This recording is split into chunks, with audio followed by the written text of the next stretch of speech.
Welcome to Slaughterhouse Stories. I hope you enjoy the story I have for you tonight.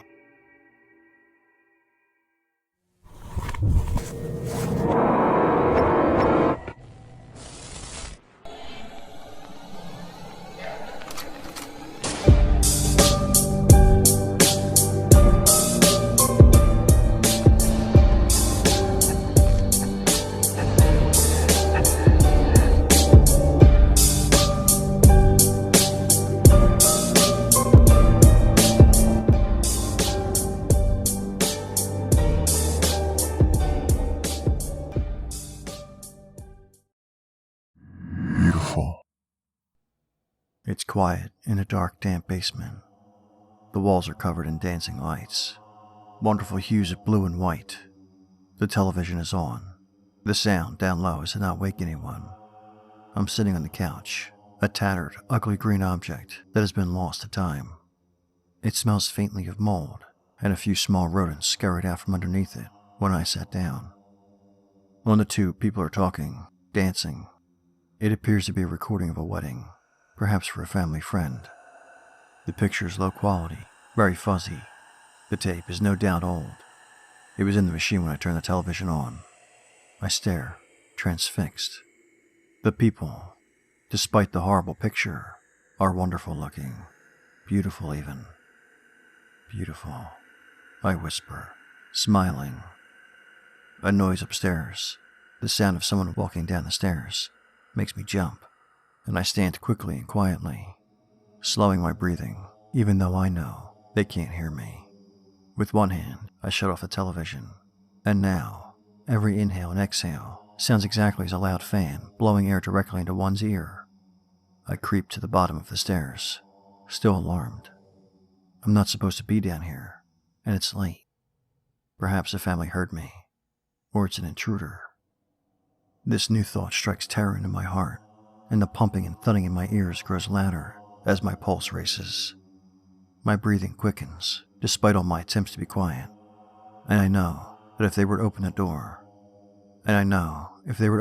up there, they would hear me, and my cover would be blown. Almost panicking and ready to bolt, I step on the lowest stair, and begin to climb, praying that none of them creaks. I'm almost to the top, when one of them does.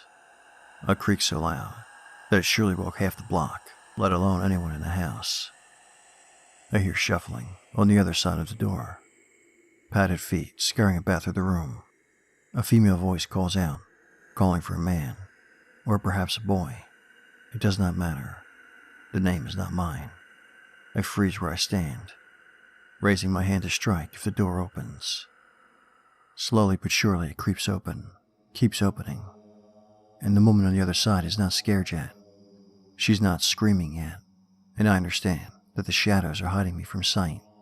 But then, she flicks a switch for the stairway light, and I attack, swinging my hand towards her face as hard as I can. Her eyes go wide, and her mouth opens in a surprised O shape, a split second before her head goes flying, and her body crumples to the ground, blood pumping out of her neck and flowing across the floor, and pulling at my feet. In my panicked state, I hit her so hard that I decapitated her. That coppery smell fills my nose, and my heart rate becomes steady.